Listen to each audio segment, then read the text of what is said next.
आइए हम प्रमुख समाचारों की चर्चा करें।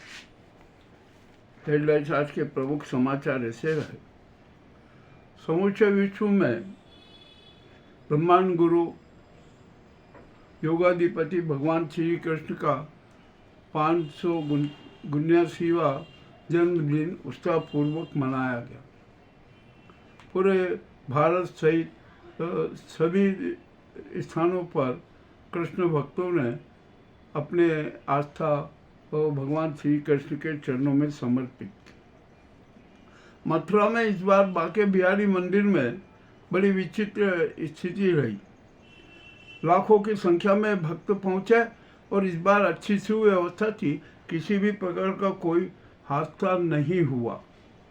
यह अच्छी आज पूरे देश में वीर गोगा देव जी की जयंती मनाई जा रही है, छठ समारोह निकल रहे हैं, तो पूरी अच्छी बात हो।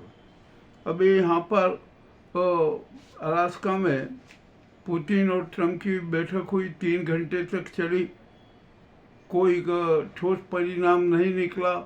यूक्रेन युद्ध समाप्ति की कोई आशा नहीं और वहाँ पर शांति की बहाली का भी कोई सवाल ही नहीं उठा।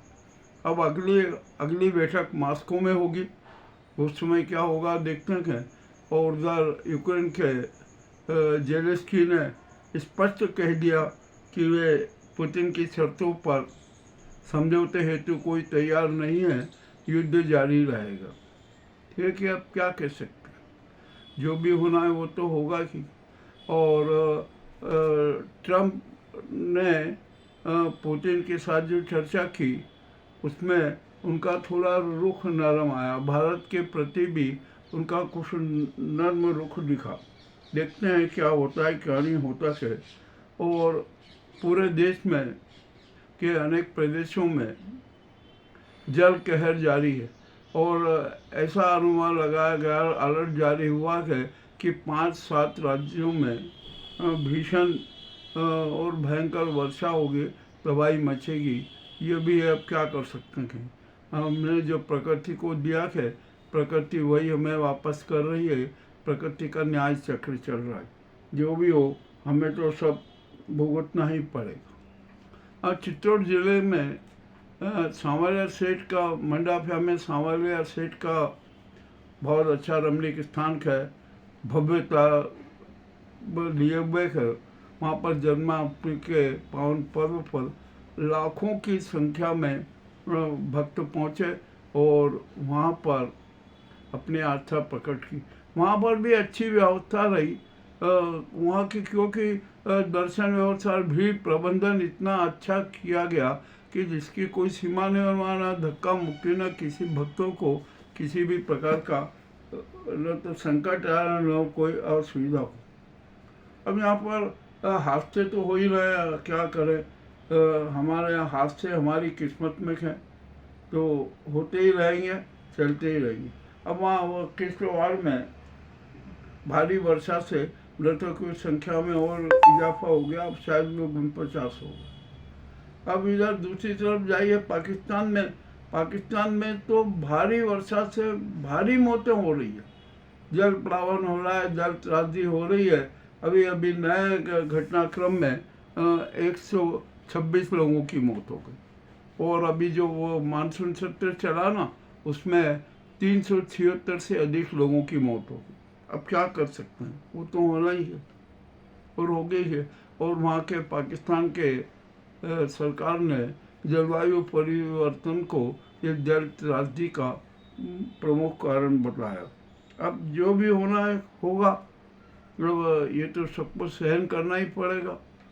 अब ट्रंप की बड़ी विचित्र बात हो रही।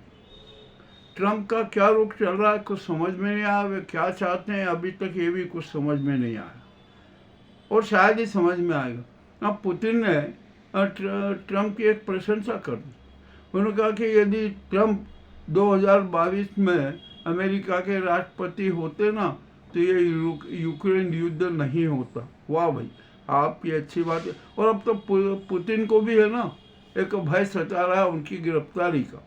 उनके खिलाफ वारंट जारी है, हो सकता है कि वे कभी भी कहीं भी गिरफ्तार हो सकते हैं। और पुतिन ने भारत के आज़ादी पर्व पर अपना बधाई संदेश भेजा।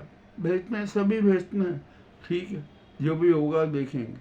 अब यहाँ पर आइए हम थोड़ी आंतरिक बात करें। हम यहाँ पर अब देखते हैं कि सबसे बड़ा सवाल तो ये है कि प्रधानमंत्री नरेंद्र मोदी ने 15 अगस्त को जो बहुत झूठ परोसा, बड़ा झूठ परोसा, और वो झूठ के कारण उनका भाषण ही बदनाम हो गया। अपने तनिक स्वार्थ के लिए उन्होंने संघ की प्रशंसा कर दी, तो वो संघ को भी रास नहीं आई। और संघ की प्रशंसा नहीं थी, वो संघ को बदनाम करने का और षड्यंत्र रच दिया। और नरेंद्र मोदी ने तो झूठ का नया इतिहास बना दिया। अब उनके भाषण की सिलसिलेदारी हो रही है। अरे क्यों झूठ बोलते हो यार, सच बोलो ना, सच बताओ। मगर ये जो नरेंद्र मोदी ने संघ के साथ सुलह का जो एक नाटक किया था ना, वो संघ को भी पसंद नहीं आया और संघ ने स्पष्ट इनकार कर दिया। अभी एक सबसे बड़ी समस्या है उपराष्ट्रपति कि कौन होगा उपराष्ट्रपति। अब यहाँ पर इसके लिए भी तलवारें खींची हुई है। भाजपा और संघ में बड़ा विद्रोह हो रहा था। संघ चाहता है कि उसकी पसंद का राष्ट्रपति उपराष्ट्रपति हो, और भाजपा सरकार चाहती है, ये नाजी गुजराती गैंग चाहती है कि उसकी पसंद का उपराष्ट्रपति। और दूसरी तरफ महागठबंधन भी बड़ा विचित्र खेल करने की टो में है। होगा, अच्छे देखते क्या होता है। तो आइए यहाँ की याद बता दें कि आज एनडीए की बैठक है। एनडीए की बैठक में राष्ट्रपति पद का नाम का फाइनल हो जाएगा। अब देखते हैं किसका नाम फाइनल करता है। संघ के तरफ से जो नाम स्वीकृत होने की संभावना है, उसमें ओम माथुर सबसे आगे। अब जो नाजी गुजराती गैंग की सूची में एक नहीं, 7-7 नाम है, और नए नाम जुड़ रहा है। मनोज सिन्हा का नाम भी जोड़ लिया, ये सब कुछ जोड़ लिया। परंतु जो संघ की पसंद का होगा ना, वो ही उपराष्ट्रपति बनेगा, और इसमें ओम माथुर का नाम सबसे आगे। परंतु हम मोहन भागवत जी को भी एक बात बता दें कि जो ये गुजराती गैंग है ना, इसने तो एक दूसरा भी प्लान बना रखा है। उन्होंने पूर्व भाजपा के अध्यक्ष वेंकटा नायडू का नाम भी प्रस्तावित कर रखा।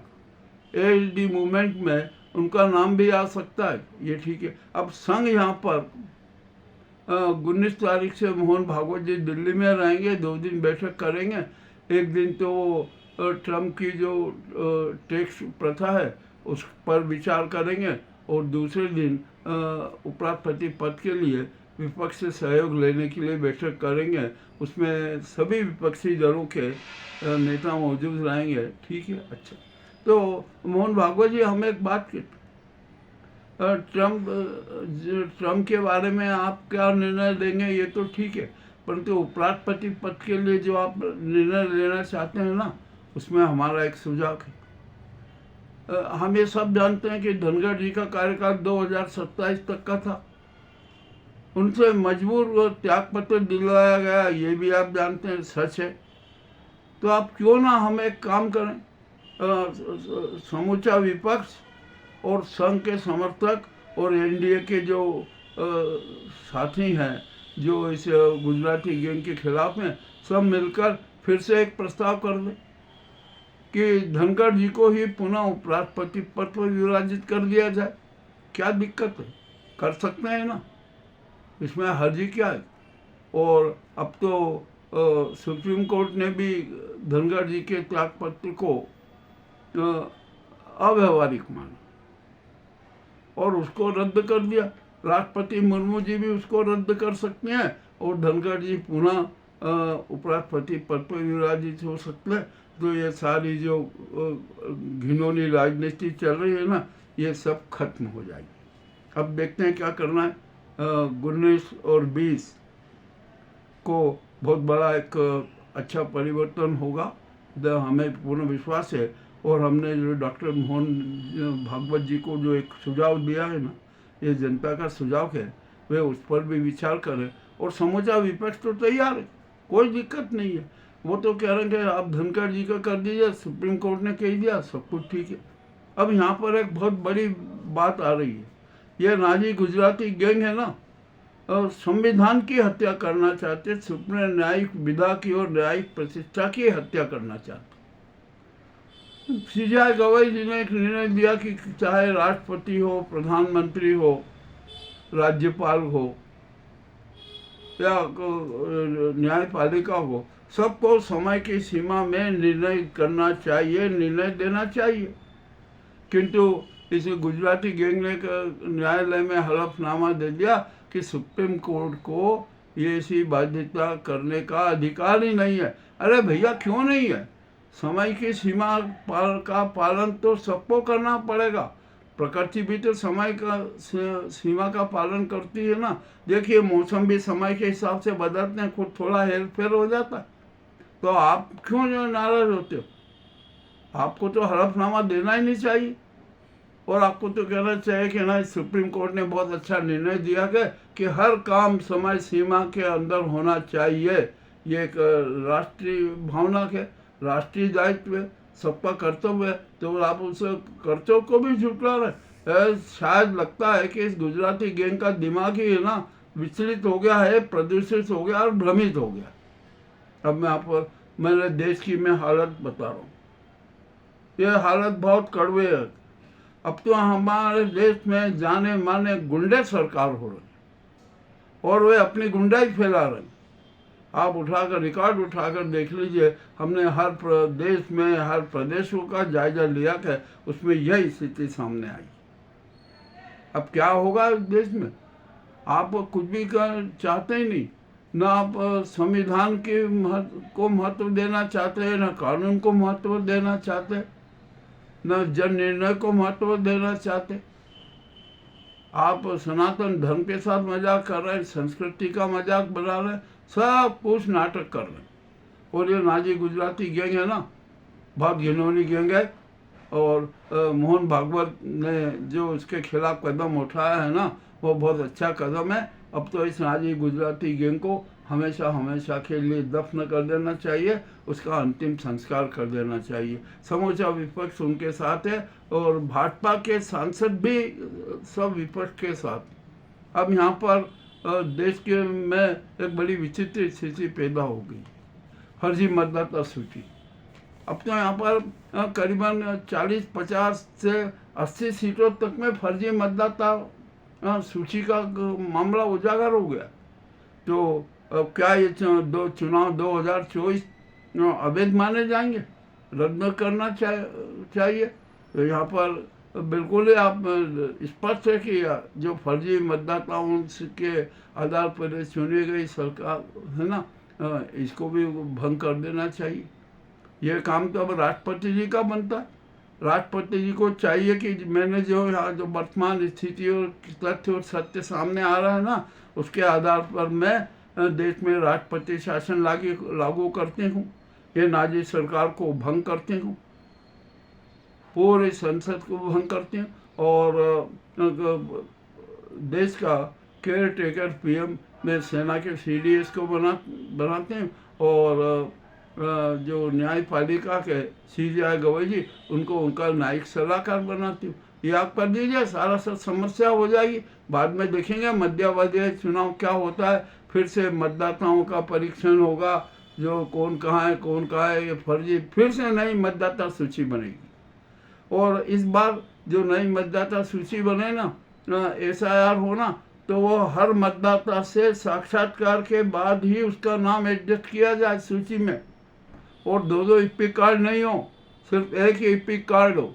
और यदि कोई मतदाता अपना मतदान केंद्र बदलना चाहता है, मतदान स्थल बदलना चाहता है, तो वो पूरा आवेदन दे, और उस आवेदन का सत्यापन हो कि वो दूसरी जगह कहीं मतदान न कर सके। ये भी काम जरूरी है। तो अब इसलिए राष्ट्रपति जी को चाहिए कि वे देश में आज ही राष्ट्रपति शासन आज ही और इसी वक्त राष्ट्रपति शासन की घोषणा कर दी। और ये मोदी जी ना, ये मुर्मू जी को भी खो करने के चक्कर में वो खुद राष्ट्रपति बनना चाहते हैं। हम दावे से कह सकते हैं कि मोदी जैसा घिनौना चेहरा राष्ट्रपति पद पर नहीं बैठ सकता, और यदि बैठता है ना तो ये देश का महाकलंक होगा, देश का महादुर्भाग्य होगा। अब यहाँ पर स्पष्ट है, मोहन भागवत जी भी ये बात समझ लें, उनको भी अब तो ये स्पष्ट करना पड़ेगा कि अब कोई 75 से ऊपर का आदमी राजनीति में नहीं आएगा। और आप खुद मोहन भागवत जी खुद कहना कि मैं तो खुद 75 के उसमें अपना उत्तराधिकारी घोषित कर रहा हूँ। तो फिर ये मोदी क्या चीज़ है, हटाइए, ये सब कचरा है ना, सब डाल दीजिए अलग। अब यहाँ पर अभी सुप्रीम कोर्ट एक बहुत बड़ा निर्णय करने वाले। हमारे यहाँ पर जाने माने गुंडे हैं ना, यहाँ पर संसद में बैठे हुए हैं, विधानसभाओं में बैठे हैं, उन पर कठोर कार्रवाई होने वाली। 215 अपराधी सांसद की सांसदी समाप्त होगी, उसमें 84 से 90 तक भाजपा के हैं। और सिर्फ सांसदी समाप्त नहीं होगी, उन पर आजीवन राजनीतिक बैन भी लगेगा। वे भविष्य में राजनीतिक न तो चुनाव लड़ सकेंगे न कुछ कर सकेंगे। यही हाल विधायकों के भी होगा।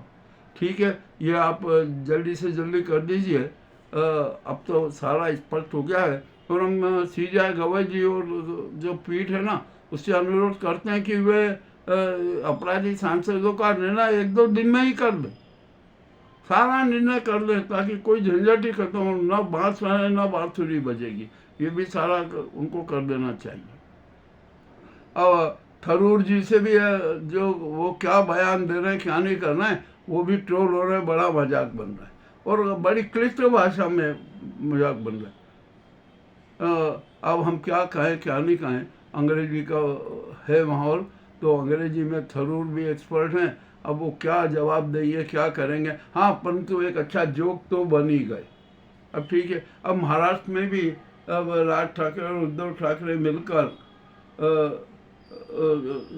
निकाय के चुनाव लड़ेंगे। अच्छी बात है, लड़ना चाहिए, क्या दिक्कत है। संजय राउत ने भी आज बड़े कड़वे बयान दिए, उन्होंने मोदी तक की आलोचना की, करना चाहिए। और ओवैसी ने भी आज तो नरेंद्र मोदी जी की धज्जियां उड़ा दी। उन्होंने कहा कि लाल किले के प्राचीर से इतना बड़ा सफेद झूठ बोलना, ये स्वतंत्रता संग्राम का अपमान है। अरे अब ये मोदी जी क्या करना है समझ में नहीं आ रहा है। वे तो शायद हो सकता है कि वे दिमागी रूप से विचलित हो चुके हैं। अब उन्हें सत्ता की भूख ने है ना, उन्हें और न जाने क्या क्या अपराध करने के लिए प्रेरित कर दिया। तो अच्छा बेहतर यही है कि आप ये अपराध न करें और सीधे झोला उठाएं और वहाँ से चल दें। अब यहाँ पर जो भी होता है, प्रकृति का न्याय चक्र चल रहा है, त्रासदियाँ हो रही है। अब वो क्या कर सकते हैं, मजबूरी है, सब कुछ सहना पड़ेगा। हम यहाँ आज जरा उज्जैन की भी बात कर लें। आज वीर गोगा जी की जयंती है, पूरे देश में उनके समारोह हो रहे हैं, चल समारोह निकल रहे हैं। आज हमारे यहाँ उज्जैन में जन्माष्टमी पर्व मना, बहुत अच्छा मना, लाखों की संख्या में भक्त आए।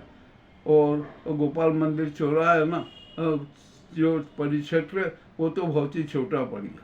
और यहाँ पर इतनी कुव्यवस्था रही, इतनी अव्यवस्था रही कि जिसकी कोई सीमा नहीं। हमारे पुलिस और प्रशासन सुव्यवस्था करने में नाकाम रहा। अब आखिरकार बेचारे पुलिस वाले भी क्या करें, वे तो तनाव में रहते हैं कि कितनी लंबी ड्यूटी दें। वे भी तो इंसान है ना, एक इंसान के रूप में इंसान काम करेगा ना। कोई मशीन तो है नहीं कि आपने खड़ी कर दी चलते रहे। यहाँ पर कोई व्यवस्थाएँ खूब हुई। और आज वहाँ के मंदिरों में, अनेक सामाजिक संगठनों में नंदोत्सव मनाया जा रहा है। अच्छा है, मनाना चाहिए, बड़ी रौनक रहेगी, सब कुछ अच्छा हो। ये तो उज्जैन की हमने सी। और मुझे आज बहुत शर्मिंदगी महसूस हुई। बिहार के मिथिला से कुछ भक्त आए थे महाकाल के और यहाँ दर्शन करने के लिए, और जब उन्होंने यहाँ की कोई व्यवस्था देखी ना, तो वे बहुत नाराज हुए और बाहर से वापस लौटा। मेरा साहब उनसे संपर्क हो गया, मिथिला मंदिर के कोई वहाँ पुजारी पाठक जी थे। जब उनसे चर्चा हुई तो उन्होंने कहा कि अरे ये कैसा उज्जैन है, ये कैसी धर्म नगरी है, यहाँ तो कुछ भी नहीं है, कुव्यवस्था है, अराजकता है, और यहाँ पर शातिर लूट जा रही है, ये कैसी धर्म नगरी है। तो हमने पूछा कि आपको हुआ क्या? अरे उन्होंने कहा कि अब यहाँ पर है ना इतनी कुव्यवस्था लूट देखने के बाद हमारा तो दिल फट गया। और उन्होंने कहा कि हम जितने भी यहाँ भक्त आए हैं ना, हम अब कभी उज्जैन नहीं आएंगे महाकाल के दर्शन करने और उज्जैन के दर्शन करने। और हम यहाँ इतना ही नहीं, जो बिहार से आने वाले लोग हैं ना, उनसे भी हाथ जोड़कर प्रार्थना करेंगे कि आप सब दूर जाइए किंतु उज्जैन में मत जाइए, क्योंकि वहाँ पर आप लूट के शिकार होते हैं, साथी ठगी के शिकार होते हैं, कुव्यवस्थाओं के शिकार होते हैं। ये उज्जैन के लिए बड़ी शर्मदायक बात है, बहुत ही शर्मदायक बात है। इतनी शर्मदायक बात है कि जिसकी कोई सीमा नहीं। ये तो हमारी प्रदेश सरकार को और स्थानीय प्रशासन, मंदिर समिति और यहाँ के नागरिकों को समझना था। कोई नहीं समझेगा, सब अपना अपना ईमान बेच चुके हैं, सबको धन की है, सबको धन चाहिए, बस पैसा सबका भगवान हो गया है। उज्जैन की प्रतिष्ठा की कोई परवाह नहीं, धार्मिकता की कोई परवाह नहीं, सुव्यवस्था की कोई परवाह नहीं, बस सिर्फ धन कैसे कमाया जाए, जनता को कैसे ठगा जाए, उस पर कैसे टोपी की जाए, यही एक धर्म बचा। और दिखावे के धर्म के बाहर हम देख रहे हैं ना, ये कोई खास बात नहीं है। और जो यहाँ की आंतरिक स्थिति का विवरण राष्ट्रीय समाचारों में करना उचित भी नहीं है, क्योंकि ये महाकाल मंदिर से जुड़ा हुआ सवाल था और अन्य प्रदेशों के भक्तों से जुड़ा हुआ सवाल था, इसलिए इसको राष्ट्रीय समाचार में हमने शरीक किया। आज हमने जो ये प्रस्तुति दी आपको कैसी लगी? मोहन भागवत जी को भी ये प्रस्तुति जरूर पसंद आएगी, और हमारे जितने भी दर्शक हैं सबको हमारे आज के समाचारों की प्रस्तुति पसंद आएगी। हम आपसे फिर अनुरोध करते हैं कि हम आपसे ये नहीं कहते कि हमारे चैनल को सब्सक्राइब कीजिए, लाइक कीजिए, नहीं, आप तो हमारे साथ भावनात्मक रूप से जुड़े रहिए और हमारी समाज सेवा में हमारी समाज क्षमता को नया रूप दीजिए, उपहार दीजिए। यह हमारे लिए आपका आशीर्वाद है, वरदान है। बहुत बहुत धन्यवाद।